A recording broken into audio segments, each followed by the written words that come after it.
안녕하세요. 오늘도 사연살롱을 찾아주셔서 감사합니다. 저는 올해 30 초반이 되는 김혜영이에요. 태어날 때부터 부모님 사랑을 많이 받은 무남 동녀였고, 엄마가 세상을 떠난 지금에도 분에 넘치는 사랑을 받아 속 시원히 이혼할 수 있었어요. 내가 뭐라고 이렇게까지 사랑을 주셨을까? 그 사랑을 갖고 싶지만 갚을 수 없는 하늘나라에 가신 사랑하는 우리 엄마. 엄마가 평소 즐겨 듣던 이 채널이 생각나 이렇게 부랴부랴 두서없이 제 이야기를 작성하고 있네요. 잘했다고 그렇게 하라는 말보다 제가 직접 선택하길 바래서 기다렸다는 말, 사랑한다는 그 말이 듣고 싶어서요. 엄마에게 말하고 싶은데 이제 들어줄 엄마가 없으니 엄마를 대신해 제 이야기를 들어주시고 저에게 그렇게 말해주세요. 그러면 제 마음이 조금은, 아주 조금은 따뜻해질 것 같아요. 제 어린 시절은 특별할 게 없다고 생각했는데 지금 생각해보면 조금 특별하긴 했던 것 같아요. 다른 게 아니라 전 어릴 때부터 아빠가 없었거든요. 아주 어릴 때 기억을 더듬어 봐도 아빠에 대한 기억은 하나도 없고 할머니와 외삼촌들에 대한 기억이었던 것 같아요. 어릴 때 친구들이 니네 아빠는 왜 안 와? 하고 물어볼 때마다 뭐라고 대답해야 할지 모르겠더라고요. 그럴 때마다 엄마는 항상 이렇게 말씀하셨어요. 사람마다 가족 형태는 다를 수 있어. 어느 집은 엄마가 없는 집도 있거든. 우리에겐 아빠 대신 할머니랑 삼촌들이 있잖아. 정말 그랬어요. 아빠가 와야 하는 학교 행사에는 늘 삼촌들이 와서 자리를 빛내주셨거든요. 운동회 때는 막내 삼촌이 와서 저보다 더 열심히 응원해 주셨고, 학부모 참관 수업 때는 큰 삼촌이 와서 다른 아빠들보다 더 진지하게 수업을 들어주셨죠.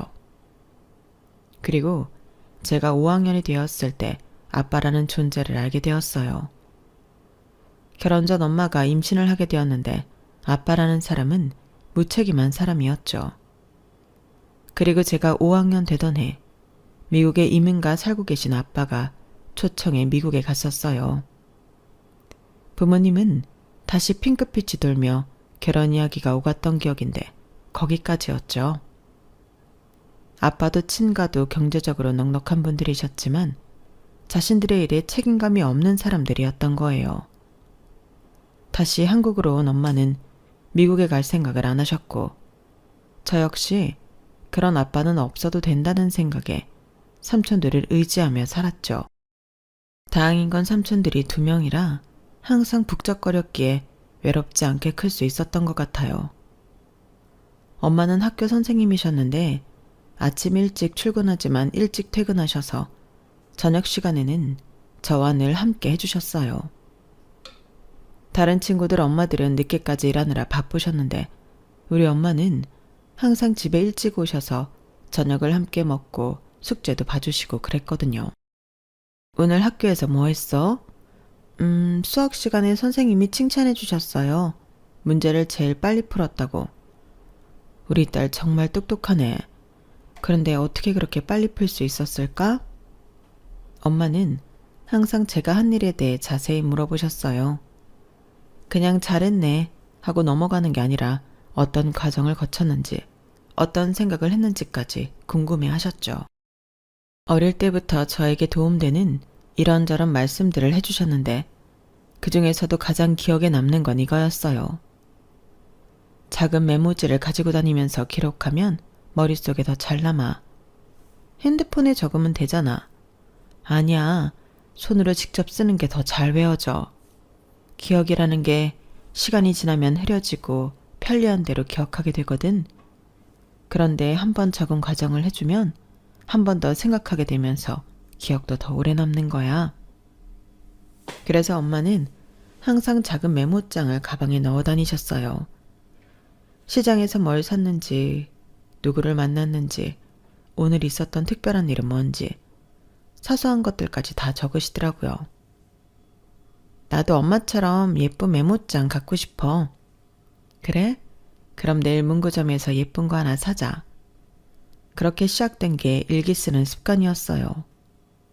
처음에는 엄마가 시켜서 억지로 했는데 점점 재미있어졌어요. 오늘 있었던 일들을 적으면서 다시 한번 생각해보게 되니까 기억도 더 선명해지고 나중에 읽어보면 그때 기분까지 다시 느껴지니 앞으로 어떻게 살아가야 할지 방향을 잡는데 많이 도움됐던 것 같아요. 그렇게 자라면서 학교 다닐 때도 친구들은 학원 다니기 바빴는데 메모하고 정리하는 습관 덕분에 항상 상위권을 유지할 수 있었어요. 너는 어떻게 그렇게 공부를 잘해? 학원도 안 다니면서. 그냥 수업 시간에 열심히 들어. 친구들이 신기해할 때마다 이렇게 대답했던 건 사실 수업 시간에 열심히 들었거든요. 제 나름대로 공부하는 습관으로 배운 내용을 작은 메모지에 정리해 붙이려면 수업 시간에 선생님이 말씀하시는 거 토시 하나도 빠뜨리면 안 되었던 거예요. 그러다 보니 서울 4년제도 무난하게 들어갔고 대학 졸업 후 소위 대기업이라 말하는 직장까지 입사하게 되었네요. 그렇게 직장 생활을 하던 중 거래처에서 만난 민수 씨와 인연이 시작됐어요. 처음 미팅에서 민수 씨를 보는데 뭔가 또래 남자들과는 다른 면이 있더라고요. 다른 분들은 대충 넘어가는 부분들도 하나하나 꼼꼼히 확인하시고 질문도 정확하게 핵심을 짚어서 물어보시더라고요. 며칠 후 민수 씨에게서 업무 관련 전화가 왔어요. 김 대리님, 지난번 미팅에서 말씀하신 자료 관련해서 궁금한 게 있어서요. 아, 네. 메일로 보내드릴까요? 메일로 받아봤는데 워낙 내용이 복잡해서 직접 만나서 자료 보면서 설명해 주시면 이해가 더 빠를 것 같은데 시간 괜찮으실까요? 제가 시간 내달라고 해서 죄송해요. 그렇게 카페에서 만나서 업무 얘기를 하고 있는데 중간에 민수 씨 핸드폰이 계속 울리더라고요. 죄송해요. 진동으로 바꿀게요. 괜찮아요. 급한 일이면 받으세요. 그런데도 계속 전화가 와서 민수 씨가 미안해하면서 받더라고요. 여보세요? 아, 형. 네, 지금 업무 미팅 중이라서. 네? 동창회요? 아니에요. 못 가겠어요. 통화하는 소리가 들리니까 대학 동기가 동창회 나오라고 전화한 거였어요. 전화를 끊고 나서 민수 씨가 웃으면서 말하더라고요. 죄송해요. 대학 동기가 동창회 나오라고 계속 전화했네요. 아, 동창회요? 가시면 되는데. 아니에요. 가봤자 뻔한 이야기만 하거든요. 누가 승진했네, 누가 결혼했네. 그런 소리 할 텐데 아직 전 내세울 것도 없고 그런 자랑이 뭐가 중요한가 싶기도 해서요. 무슨 소리세요? 민수 씨도 직장 생활 잘하고 계시잖아요. 충분히 내세울 만하세요. 아, 감사해요. 그런데 저는 아직 안정적인 생활이 안 됐다고 생각해서요. 엄마 좀 더 편하게 해드리고 돈도 더 모아서 결혼도 준비해야 하고 이런 게 다 정리되어도 이젠 노년도 길어져서 60세 이후까지 생각해야 하니까요. 그 말을 들으니까 뭔가 깊이 있는 사람이라는 느낌이 들더라고요. 또래 남자들은 보통 동창회 가서 허세라도 부리고 싶어 하는데 민수 씨는 현실을 정확히 파악하고 미래를 위해 차근차근 준비하는 스타일이더라고요. 죄송해요. 제가 너무 사적인 얘기를 했네요. 아니에요, 괜찮아요. 오히려 좋은 생각을 가지고 계신 것 같아서. 그때 민수 씨가 조금 쑥스러워하면서 말하더라고요. 사실 어릴 때부터 엄마가 혼자 저를 키우셨거든요. 아버지가 일찍 돌아가셔서. 그래서 엄마한테 의존만 할 수는 없다고 생각했어요. 이제는 제가 책임져야 할 때라고. 정말요? 저도 엄마가 혼자 키우셨어요. 그래서 저도 잘해야 한다는 생각으로 자랐는데. 신기하게 우리 비슷한 환경에서 자랐네요. 그때부터 뭔가 통하는 게 있다는 느낌이 들었어요. 학교를 졸업하고 사회생활하며 많은 사람을 만났지만 저와 생각이나 환경이 비슷한 사람을 아직 단 한 번도 만나보지 못했거든요. 그런데 이렇게 만나다니. 다른 사람들한테는 쉽게 이야기하지 않는 이런 마음을 서로 이해할 수 있다는 게 신기하더라고요. 그리고 생각보다 정말 철든 사람이란 생각이 들었어요. 겉보기에만 어른스러운 게 아니라 진짜 깊이 있게 생각하는 사람이구나 싶었죠. 그 이후로 업무상 자주 연락하게 되면서 자연스럽게 서로를 더 알아가게 됐어요.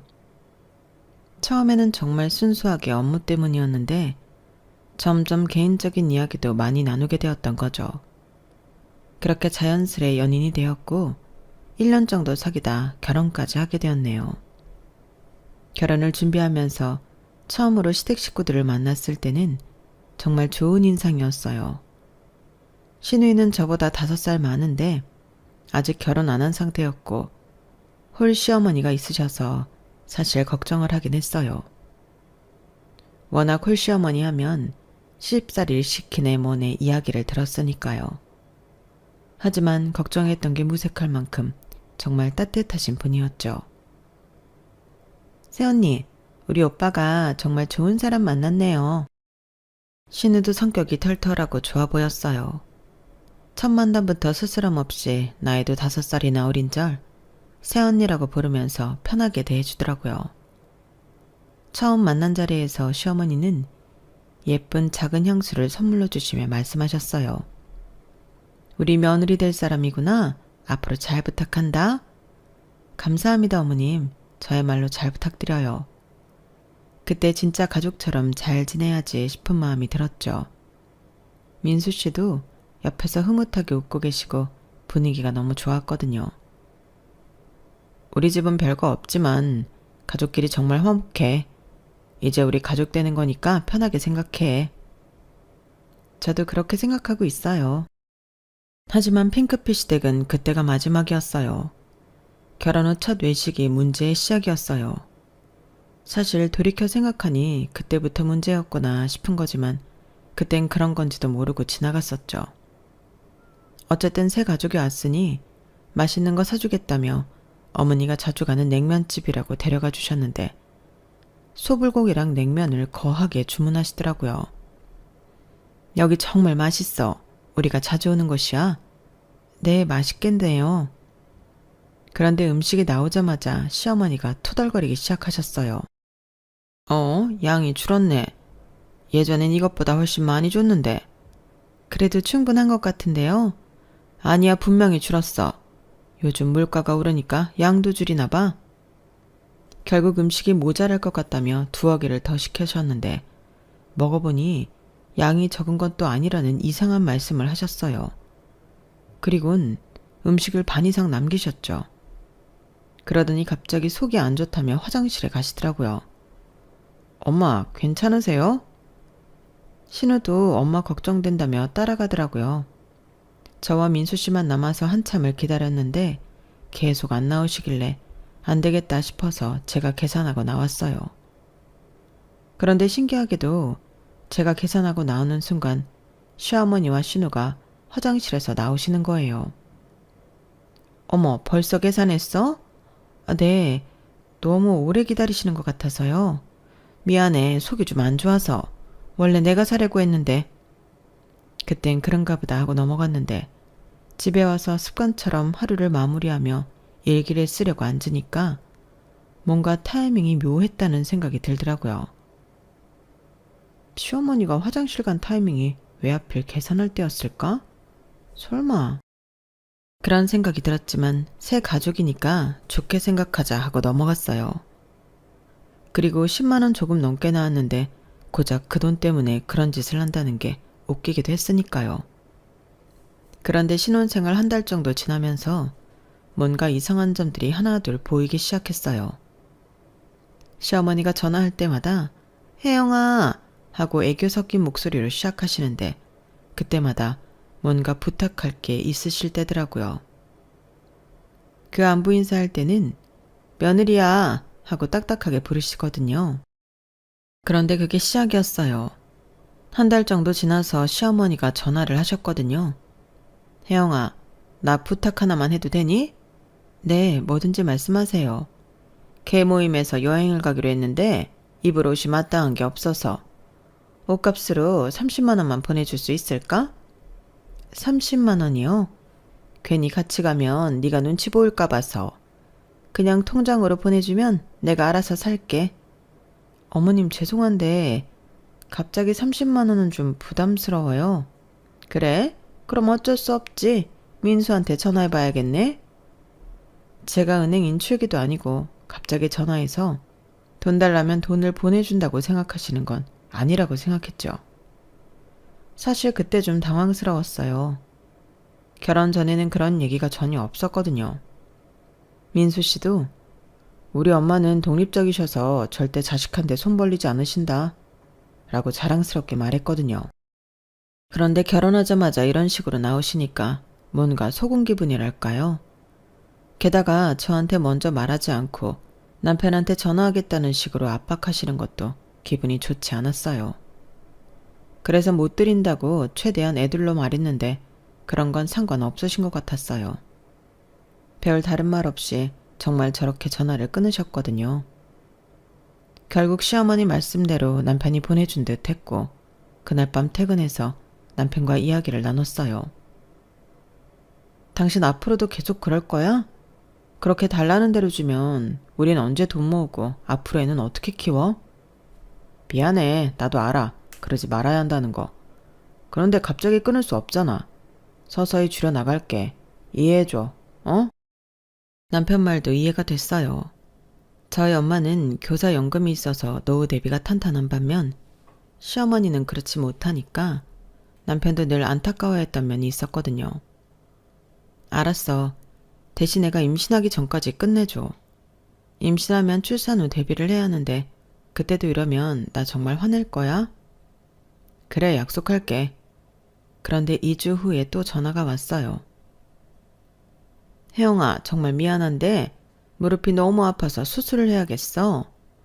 어머님 괜찮으세요? 병원에서 수술하라고 하는데 돈이 좀 필요해서 600만 원 정도? 네? 600만 원이요? 한쪽 무릎 단 300만 원이래. 양쪽 다 해야 하니까 그럼 당연히 600이지. 어디 병원에서요? 여러 병원 다녀보셨어요? 요즘 무릎 수술 남발해서 조심해야 한대요. 제가 같이 가드릴게요. 뭐? 못 믿어서 그러는 거야? 방금 전까지 아픈 사람처럼 힘없이 말씀하시더니 갑자기 큰 소리로 화를 내시는 거예요. 어머님, 제가 무슨 어머니를 못 믿어요. 걱정돼서 그러는 거예요. 한 병원 의사 말만 믿는 건 요즘 위험하다잖아요. 그게 그 소리지. 내가 어디 돌팔이만 믿고 수술한다고 그러는 거잖아. 서운하다 서운해. 나 아직 그렇게 판단력 흐린 나이 아니다. 그러시더니 전화를 뚝 끊어버리셨죠. 어이없기도 하고 저한테 이렇게 말씀하시고 끊으시면 당연히 남편한테 전화해 하소연하시면서 그 돈을 받아낼 것 같다는 생각이 들었어요. 그래서 남편에게 전화를 걸었더니 누군가 통화 중이라고 하더라고요. 잠시 뒤 남편과 통화가 연결되었고 예상했던 대로 어머님과 전화통화를 마친 상태였죠. 엄마 원래 병원 혼자 다니셨어. 내가 같이 가준다고 하면 나이 들어 자기 앞가림도 못하는 쭈그렁 방태기 된 것 같다고 싫어하셔서 한 번도 같이 간 적 없는데 당신이 같이 간다고 했으니 자존심이 상하셨을 거야. 그렇다고 한두 푼도 아니고 돈 600만 원을 어머님 말씀만 믿고 보내드리는 게 맞아? 그럼 아프다는데 어떡해? 모른 척해? 그 말도 맞았어요. 진짜 아픈 거라면 제가 따질 입장이 아니었을까요?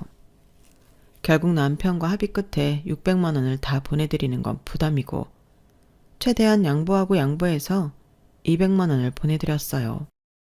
그때 남편이 한 말이 지금도 기억나요. 여보, 엄마가 평생 나를 위해 희생하셨는데 이런 거 하나 못 도와드리면 내가 사람이야? 하더라고요. 그 말을 들으니까 제가 너무 박정한 사람처럼 느껴져서 더 이상 반대할 수가 없었어요. 가족이니까 당연히 도와야 한다는 분위기였거든요.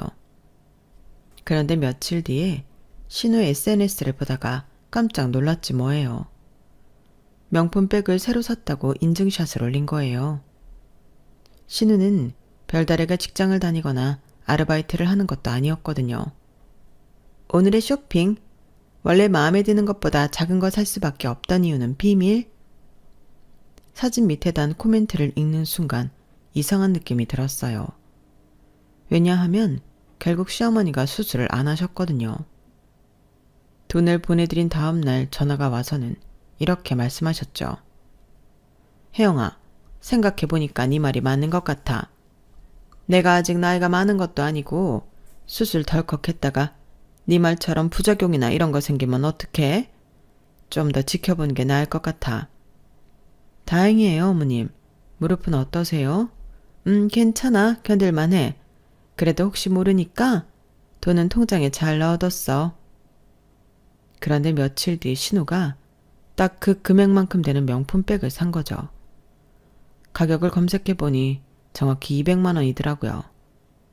그날 밤 일기를 쓰면서 정말 많은 생각을 했어요. 이게 우연일까? 아니면 정말로? 하지만 확신할 수는 없었어요. 그냥 우연의 일치일 수도 있으니까요. 어디서 돈이 나서 명품 가방을 샀냐고 따져 물을 수도 없고 어머님께 통장 내역을 보여달라고 할 수도 없으니 뭔가 찜찜한 기분이 들었던 건 사실이었어요. 더 황당한 건 신우가 그 가방 사진을 올리면서 시어머니를 태그까지 했다는 거예요. 마치 자랑하듯 말이에요. 시어머니도 댓글로 우리 딸 예쁘다 라고 달아놓으셨고요. 그걸 보는 순간 정말 기가 막혔어요. 이게 정말 우연의 일치일까 싶었거든요. 특히 신우 SNS를 더 자세히 들여다보니까 그 명품백 말고도 최근에 비싼 옷들을 많이 산 것 같더라고요. 직장도 안 다니는 사람이 어떻게 이런 걸 계속 살 수 있는지 정말 궁금했어요. 그런데 한 달 더 지났을 무렵 삼촌에게서 갑작스럽게 전화가 왔어요. 그날따라 회사에서 야근을 하고 있었는데 밤 9시가 넘어서 울리는 전화를 받는 순간부터 뭔가 불길한 예감이 들었어요. 혜영아, 엄마가 병원에 입원하셨어. 네? 엄마가요? 무슨 일이래요? 혈액암이래. 그런데 이미 많이 진행된 상태라고. 전화를 받는 순간 머릿속이 하얘졌어요. 엄마가 아프시다는 말을 들을 거라고는 상상도 못했거든요. 평소에 감기 한번 안 걸리실 정도로 건강하셨는데 갑자기 암이라뇨. 삼촌 목소리도 많이 떨리고 계셨어요. 삼촌, 그게 무슨... 엄마가 언제부터 아프셨다는 거예요? 갑자기 살이 빠지긴 했는데 너도 알다시피 워낙 운동 좋아하고 다이어트 신경 쓰니까 그런 줄 알았지. 근데 일주일 전부터 자꾸 어지럽다고 하시길래 혹시 몰라 병원 갔더니 검사 결과가 나왔어. 혜영아, 빨리 와. 그 순간 손에 들고 있던 볼펜이 떨어지는 소리까지 들렸어요. 주변 동료들이 저를 쳐다봤지만 아무것도 보이지 않았어요. 왜 우리 엄마가 왜 하필 지금 이런 생각들만 머릿속을 맴돌았거든요. 바로 병원으로 달려갔는데 중환자실 앞에서 엄마를 봤을 때 정말 충격이었어요. 바빠서 전화 통화만 한 지 고작 열흘인데 완전히 다른 사람 같았거든요. 마른 몸매를 유지하긴 했었지만 그래도 다부진 느낌이었는데 이젠 뼈만 앙상하게 남고 머리카락도 많이 빠지셨더라고요. 무엇보다 엄마 눈빛이 너무 흐릿해서 제 마음이 무너져 내렸어요. 엄마, 왜 말 안 했어? 엄마도 몰랐어. 식단하면서 신경 쓰면 이런 경우 종종 있었으니까. 그냥 이번엔 좀 과하다 싶었는데. 그런데 엄마 목소리도 예전과 달랐어요. 힘이 하나도 없으시더라고요. 항상 씩씩하고 당당하셨던 우리 엄마가 이렇게 작아 보이시다니.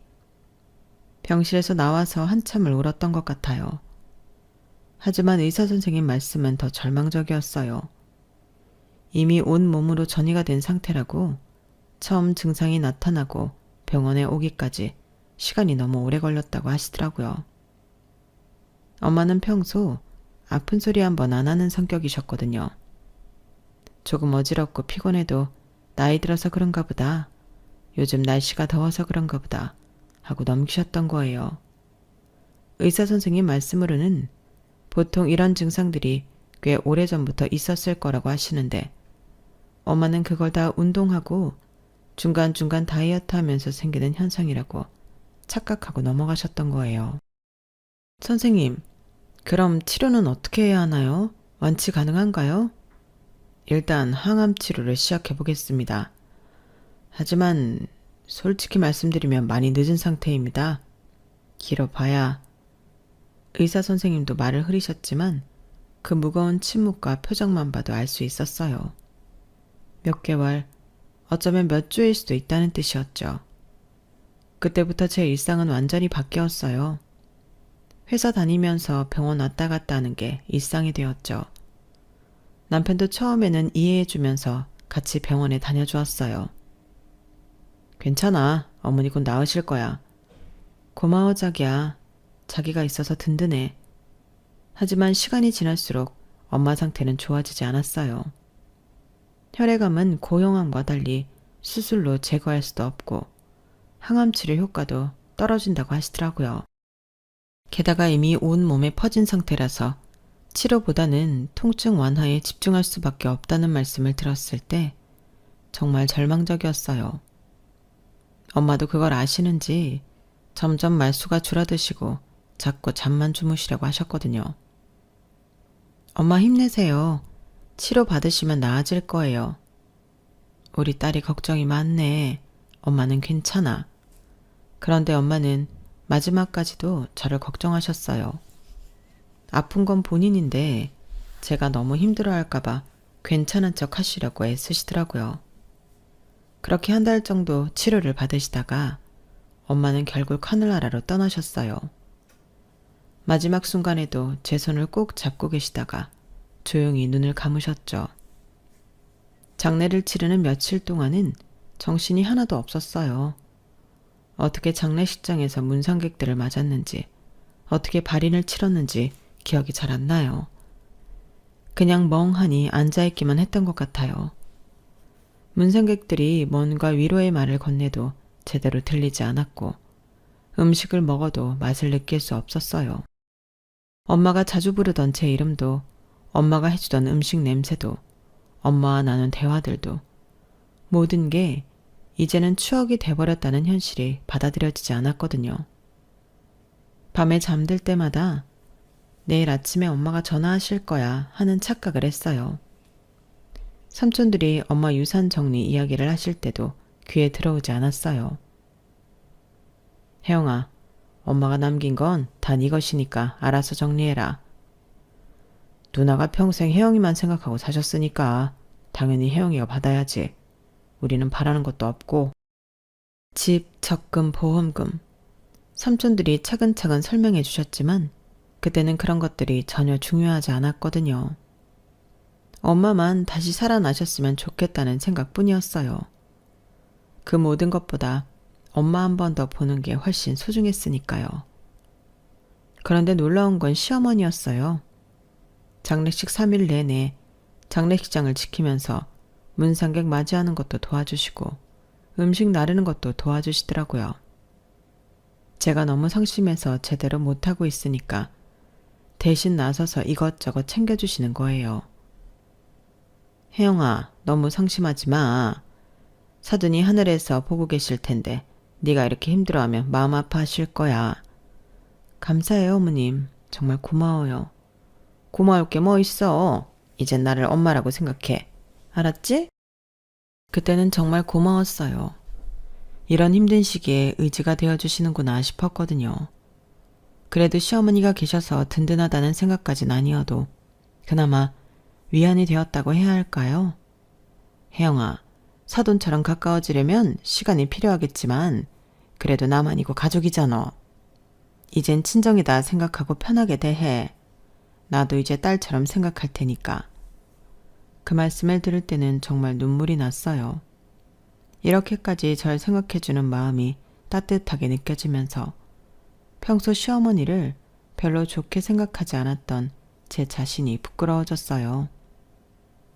장례식장에 이렇게 많은 분들이 와서 도움을 주시고 위로해 주시는 걸 보니까 사람이 힘들 때 진짜 가족이 누군지 알게 되는구나 싶었거든요. 혈육은 아니어도 이렇게 따뜻하게 챙겨주시는 게 진짜 가족이라는 생각이 들었어요. 장례식을 마치고 전 친정엄마 집으로 갔어요. 삼촌들과 할머니와 함께 엄마 이야기를 하며 하루를 보내고 싶었거든요. 그렇게 밤새 엄마 추억담을 나누고 동이 틀 무렵 잠자리에 겨우 들었는데 잠자리가 바뀌어서 그런지 몇 시간 못 자고 일어났어요. 그런데 시어머니에게서 갑자기 전화가 온 거예요.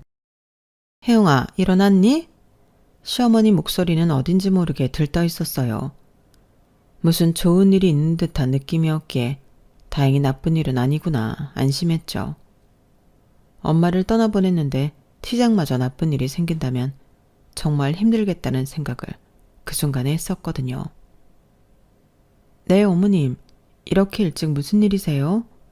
무슨 일은 꼭 무슨 일이 있어야 전화하는 사이는 아니잖니?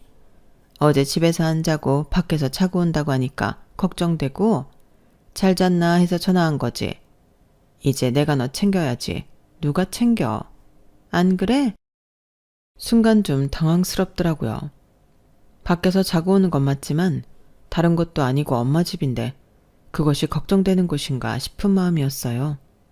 그리고 뒷말이 묘하게 거슬리더라고요. 누가 챙기냐니. 원래도 안 챙기셨는데 갑자기 챙길 정도로 제가 불쌍해 보인다는 건가? 걱정해 주시는 마음은 감사해요. 하지만 삼촌들도 있고 할머니도 아직 정정하셔서 저 챙겨주시는 건 문제 없어요. 그래? 그럼 다행이지 뭐. 챙겨줄 사람 많으면 좋은 거 아니니? 그런데 집엔 언제 올 거니? 이따 오후 늦게 가려고요. 왜요?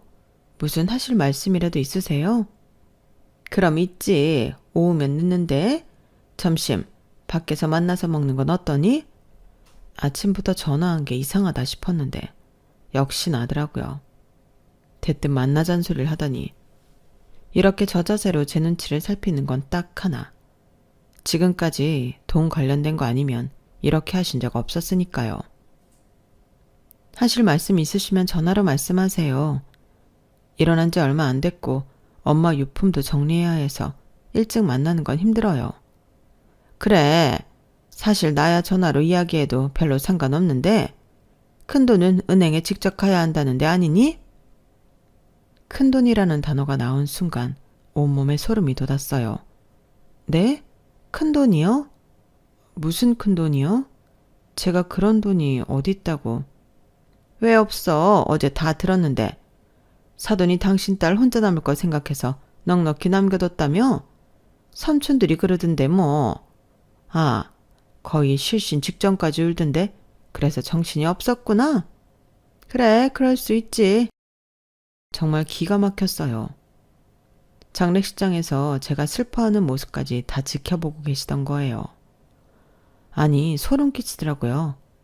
지켜보다 못해 삼촌들이 하는 말까지 하나하나 쥐새끼처럼 들으려고 3일 밤낮을 제 곁에 서 있었나 싶은 생각까지 들 정도였으니까요. 지금 유산 말씀하시는 거예요? 그래, 물려받은 재산이나 유산이나 그게 그거지. 아무렴 어떠니? 꽁돈 생겼는데. 우선 우리 빚부터 좀 갚자. 꽁돈이란 표현에 정말 화가 머리끝까지 치밀었어요. 제가 왜 어머님 빚을 갚아야 해요? 그 소리 하시라고 아침 대바람부터 전화하신 거예요? 어머니, 그 돈 엄마를 잃은 값이에요. 제가 미쳤어요? 엄마 유산을 시댁 빚 갚는 데 쓰게? 길 가는 사람들 열이면 열 다 붙잡고 물어보세요. 어떤 여자가 그러나. 아이고, 이래서 법 모르면 큰일 나는 거야. 내가 나 좋자고 그러는 줄 알아? 이 돈 안 갚으면 연좌제로 어차피 너한테까지 가게 되어 있어. 결국 내 빚이 네 빚이다 이거야. 그럼 빨리 갚는 게 이득 아니니? 그리고 사실 순순히 네 것이라고 할 순 없지. 네 돈이면 우리 아들 돈이기도 한데 그러면 나도 지분 있는 거잖아. 안 그래? 무슨 말도 안 되는 소리예요. 그런 소리 하실 거면 전화 끊겠습니다. 아이고, 내 말이나 듣고 끊어. 세상 물정을 정말 모르는구나. 우리 집이 가압류당하면 민수명의로 된 거 다 압류당해. 그럼 너희 끝이야. 그거 알고나 하는 소리니? 괜히 내 말 안 들었다가 그나마 받은 유산도 다 털리지 말고 급한 불부터 끄자. 기가 차더라고요. 세상 어떤 시어머니가 사돈 돌아가셔서 받은 유산을 자기 빚 갚는 데 쓰라고 할까요? 그것도 아주 당당하게. 너무 말 같지도 않은 일이 벌어지면 할 말을 잃는다더니 제가 딱 그랬어요. 우선 담보대출 3억 하고 신우의 카드값 2억부터 갚자. 사돈 살았던 집 정리하는 건 시간 걸릴 테고 보험금도 사망 신고하고 받을 수 있는 거니까 그것도 며칠 걸리는 거지. 그럼 우선 통장에 있는 걸로 쓰자. 적금이나 이런 건 은행 가면 금방 해약할 수 있잖아. 그치? 그러니까 이런 거 만나서 하자니까. 가만히 있으면 가만히로 안다더니 대꾸 없이 수화기를 들고 있으니 당신 말이 맞다고 생각하는 듯 계속 떠들어대시더라고요. 다시 안 볼 생각이라도 욕이라도 한바탕 쏟아 부어야 속이 풀릴 것 같다는 생각에 입을 열려는 찰나 수화기 너머로 남편 목소리가 들리더라고요. 엄마 뭐래? 갚겠대? 그거 말고 1억 더 있다고 해. 내 것도 엄마인 것처럼. 응? 가만히 있어봐. 지가 안 갚으면 배겨? 네 것까지 얘기할 테니까 통화하는데 정신없게 하지 말고 가만히 있어. 수화기 너머로 남편과 시어머니가 대화하는 소리까지 들리는 순간 저는 오히려 차분해졌어요. 초록은 동색이라더니 남편도 역시 그나물의 그 밥이었던 거죠. 이젠 끝내야겠다는 생각뿐이었어요. 어머님, 왜? 제가 갑자기 차분해지니까 시어머니도 당황하시는 것 같더라고요. 총 얼마예요? 뭐가? 어머니가 말씀하신 빚이요. 제가 갚아줘야 할 그 빚이 총 얼마냐고요. 어머니 3억, 신우 2억, 그이 1억, 총 6억이면 돼요? 우선 급한 대로 그거면 될 것 같아. 지금 은행으로 보내주게? 계좌번호 불러줘? 은행에 안 가도 그 큰 돈이 이체가 되려나? 그건 제가 알아서 할게요. 그래. 어련히 알아서 잘할까. 엄마 뭐래? 갚아준대? 내 거 1억도 말한 거 맞지? 당연히 갚아준다고 하지. 지가 안 갚고 배겨? 아직 통화 안 끝났으니까 그만 좀 방해해. 그 순간 저는 오히려 차분해졌어요. 통화 내용을 다 들었으니 이젠 정말 끝을 봐야겠다는 생각이 들면서 그 끝은 제가 아니면 아무도 못하겠지 싶더라고요. 어머님 알겠어요. 갚아드릴게요. 그런데 정확하게 하려면 각자 빚을 리스트로 만들어주세요. 리스트? 어머님은 어머님 빚, 신우이는 신우이 빚, 민수씨는 민수씨 빚. 정확한 금액을 받아야 제가 나중에 갚아드릴 거 아니에요. 그렇지 않으면 나중에 어디 얼마나 있다, 사실 더 있다 그러면 저도 곤란해요. 그래 네 말이 맞지. 한 번에 싹 다 갚아야 속 시원하지. 역시 우리 며느리 통도 크다니까. 시어머니는 완전히 신이 나셨더라고요. 목소리가 몇 톤이나 올라가며 콧소리 맹맹거리며 이야기하시는데 진짜 사람이 이렇게까지 간사해질 수 있나 싶은 느낌이었어요. 더 웃겼던 건 옆에서 들뜬 남편 목소리였죠. 뭐래 엄마? 다 갚아준대? 엄마 목소리 완전 신난 거 보니까 분명 다 갚아준다고 한 거지. 역시 내가 여자 하나 보는 눈은 탁월하다니까. 그 소리를 듣는 순간 얼마나 탁월한지 제대로 보여줘야겠다는 생각이었죠. 차라리 우유부단했다면 윽박지르고 구슬려서라도 살았겠지만 이건 영악하다는 생각이 들 정도로 완전 다른 사람이 된 모습을 보니 오만정이 다 떨어지더라고요. 어쩌면 완전히 다른 사람이 된 게 아니라 이게 본 모습이었을지도 모르지만요. 그렇게 사흘에 걸쳐서 각자 보내온 리스트를 보고 저는 정말 경악했어요.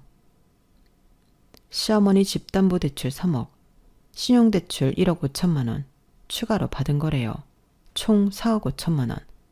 신우, 신용카드 및 캐피탈 대출 8천만 원, 지인들한테 빌린 돈 1억 2천만 원, 엄마 수술비, 급한 약값, 사업자금 등등 각종 거짓말로 2억 원, 남편 개인 대출 5천만 원, 회사 자금 일시 사용 2억 원, 사실상 횡령이죠.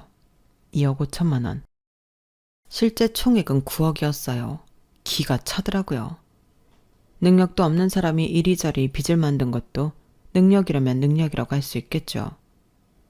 빚 내용을 전달받고 곧바로 가족회의를 소집했어요. 아니 집에서 보면 되는데 왜 카페에서 보자는 거야? 엄마는 시내에서 봐야 은행도 가깝고 빨리 처리할 수 있는 건 빨리 처리하지. 우리 혜영이가 그만한 생각도 없을까 봐. 어머, 그래. 그것까진 생각을 못했네. 다들 들떠있는 모습을 보니 속 시원하더라고요. 그 들뜬 모습이 곧 절망으로 바뀔 테니까요. 자, 확인해 보니까요.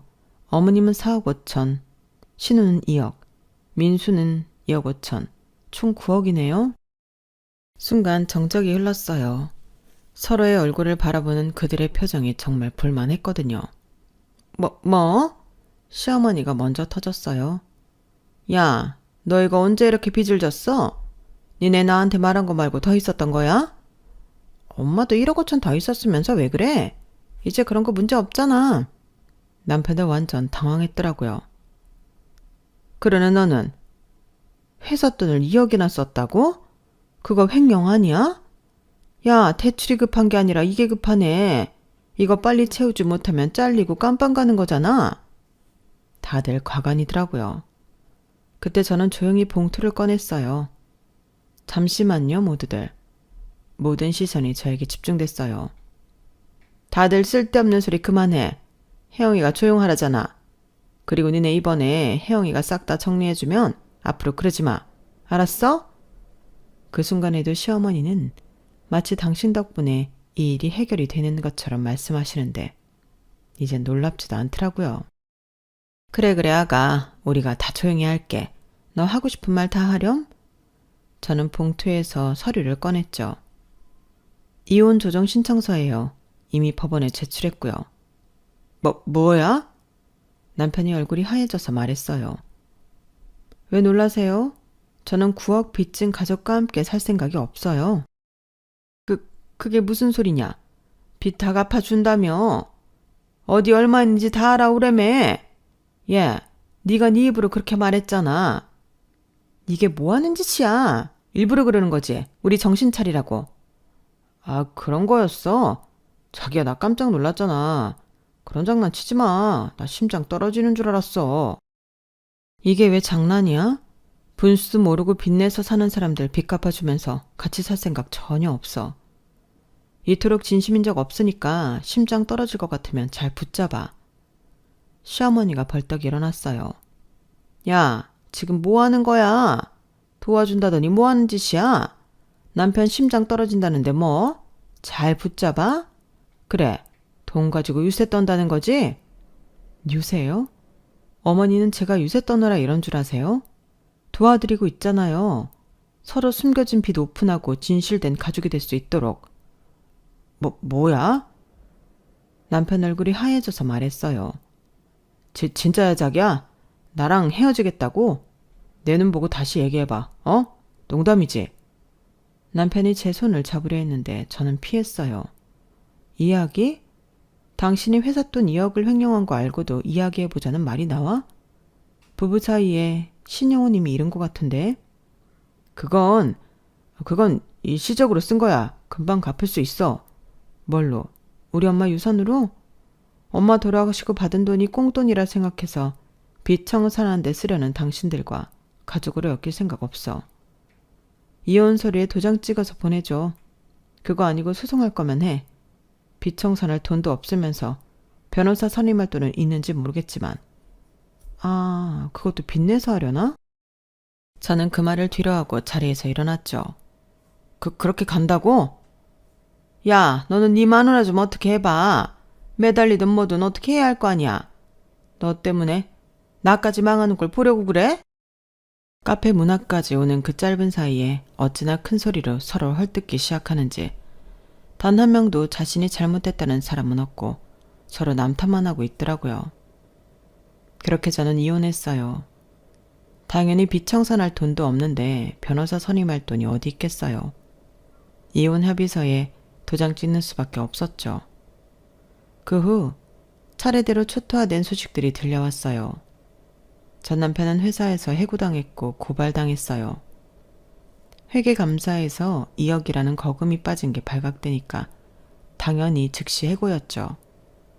게다가 회사 측에서는 배임 횡령으로 고발까지 했더라고요. 전 남편이 그렇게 자랑스러워하던 대기업 직장도 하루아침에 날아갔고 이제 전과자가 되어서 어디 취직할 곳도 없어졌어요. 실형까지 받으면서 정말 인생이 끝났더라고요. 신우는 지인들의 독촉에 시달리며 동네에서 손가락질 당하기 시작했어요. 처음에는 엄마 수술비라고 속여서 돈을 빌렸던 지인들이 진실을 알게 되면서 하나둘씩 돈을 달라고 찾아왔거든요. 그런데 신우가 갚을 돈이 어딨어요. 명품 가방에 옷에 다 써버렸는데 결국 지인들이 동네 곳곳에 신우의 실태를 폭로하기 시작했어요. 동네에서 사기꾼이라는 소문이 퍼지면서 집 앞을 나가기도 힘들어졌다고 하더라고요. 마트 가도 길 걸어도 사람들이 수군거린 소리가 들리니까 결국 집에만 틀어박혀 지낸다 해요. 시어머니는 집에 가압류 딱지가 붙자 이웃들의 시선을 견디지 못해 우울증에 빠졌더라고요. 3억 담보대출에 1억 5천 신용대출까지 못 갚으니까 은행에서 가압류부터 시작해서 경매 절차에 들어갔어요. 하루아침에 빨간 딱지가 붙은 집을 보고 이웃들이 어머 저 집 망했나 봐. 빚이 얼마나 많았으면 집까지 라고 수군거리는 소리에 시어머니는 정말 견딜 수 없었던 것 같아요. 평생 동네에서 체면 차리며 살아온 분이 하루아침에 이런 꼴이 되니까 외출도 못하고 집에만 숨어있게 됐죠. 결국 경매로 집마저 넘어가면서 갈 곳도 없어졌고요. 그렇게 산모자가 지방 어딘가 시골 빈집으로 도망가듯 떠났다고 전 남편이 며칠 전에는 마지막이라고 구구절절한 문자가 왔더라고요. 자기야, 그래도 널 사랑했던 내 맘은 진심이었어. 모든 걸 청소 안 하고 다시 시작하자. 내가 뿌린 거 모두 다 정리되면 그땐 내 진심 받아줄 거라고 믿어. 우리 좋았던 것만 기억하고 버티자. 알았지? 하지만 전 그 문자를 보고 웃음만 나왔어요. 대꾸할 필요성도 못 느낀 채 저는 새로운 삶을 준비하고 있었어요. 엄마가 평생 모아주신 그 돈으로 새 집도 구하고 새로운 일도 시작할 계획을 세우고 있거든요. 매일 아침 일어나면 마음이 이렇게 가벼울 수 있나 싶을 정도로 홀가분해요. 그 답답하고 숨막히던 시댁 돈 부담에서 완전히 벗어나니까 세상이 이렇게 밝게 보일 수가 있나 싶더라고요.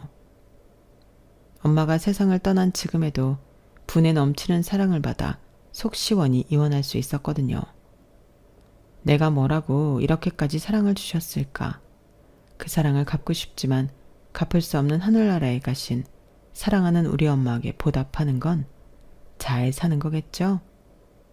엄마 속상하지 않게 잘 해결했다고 칭찬해 주세요. 오늘은 엄마의 칭찬이 참 그리운 날이네요. 여기까지가 제 사연입니다. 들어주셔서 감사합니다. 건강 또 건강하세요. 여러분, 사연 댓글에 응원과 현명한 조언 부탁드려요. 좋아요와 구독은 저에게 큰 힘이 됩니다. 오늘도 좋은 일 가득하세요.